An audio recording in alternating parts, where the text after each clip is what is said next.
इस वक्त मैं जनपद लखीमपुर खीरी के कुंभी गोला ब्लॉक के उसी इलाके में मौजूद हूं जहां पर बाघ का ज्यादातर मूवमेंट दिखाई पड़ रहा है।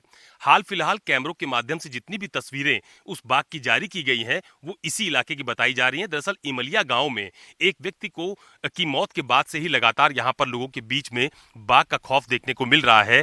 दिन में ज्यादातर लोग अपने घरों में ही रह रहे हैं और रात के समय भी कोशिश यही होती है कि अगर किसी जरूरी काम से घर के बाहर जाना पड़ रहा है तो उनकी संख्या 5 से 6 हो, ताकि किसी भी विपरीत स्थिति से वो निपट सकें।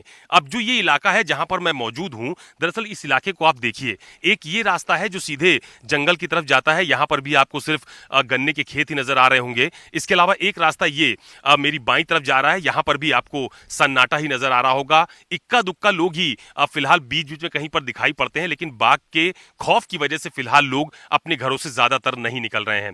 वन विभाग की टीम लगातार यहां पर कैंप कर रही है और ये जो इलाका मेरे सामने आप देख पा रहे हैं, दरअसल इसी इलाके में फिलहाल अभी तक जितनी बार भी कैमरे के माध्यम से तस्वीरें मिली हैं वो इसी इलाके में मूवमेंट करता हुआ पाया गया है। और ये बताया जा रहा है कि पिछले 2 वर्षों से लगातार वो बाघ इसी इलाके में लगातार घूमता हुआ देखा जा रहा है।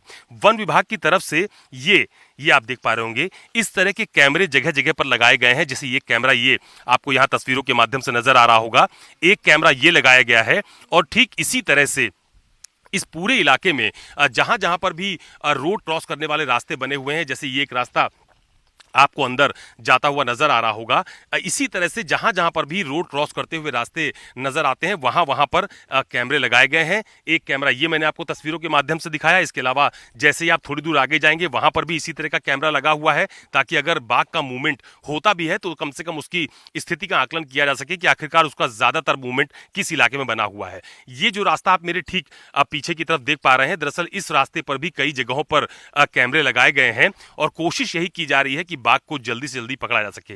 लेकिन सबसे अहम बात यह है कि दरअसल ये जो रास्ता आप देख पा रहे हैं, ये इतना घना इलाका है, इतना घना रास्ता है जहां पर सिर्फ और सिर्फ जंगल है या फिर गन्ने के खेत आपको तस्वीरों के माध्यम से नजर आ रहे होंगे।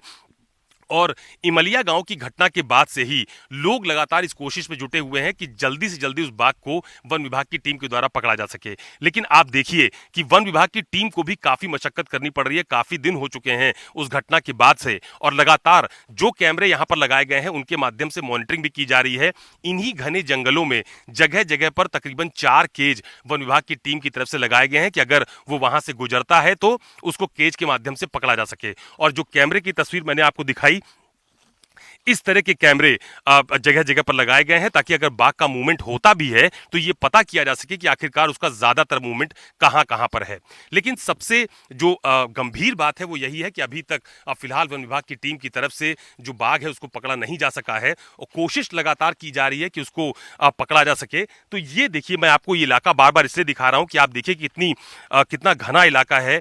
सिर्फ आपको जंगल और गन्ने के खेत यहां पर नजर आ रहे हैं और इन तस्वीरों के माध्यम से आप इस बात को बखूबी समझ सकते हैं कि फिलहाल उसका मूवमेंट किस तरह से वो कर रहा है मूवमेंट, कि अभी तक वन विभाग की टीम उसको पकड़ नहीं पाई है। हालांकि लोकेशन लगातार ट्रेस की जा रही है। वन विभाग के जो सोर्सेज हैं उनका ये कहना है कि दिन में तकरीबन 10 से 12 किलोमीटर तक बाघ सफर करता है, चलता है और उसके बाद जहां पर वो रहता है वहीं पर वापस भी आता है। तो ये वो मुख्य तौर पर इलाका है जहां पर उसकी गतिविधियां, उसका मूवमेंट, उसके आने जाने का सिलसिला लगातार यहां पर देखा जा रहा है। और वन विभाग की टीम की तरफ से यह दावा भी किया जा रहा है कि जल्दी से जल्दी उस बाघ को पकड़ लिया जाएगा। कैमरा पर्सन धर्मेंद्र साहू के साथ अशोक तिवारी, लखीमपुर, न्यूज़ 24।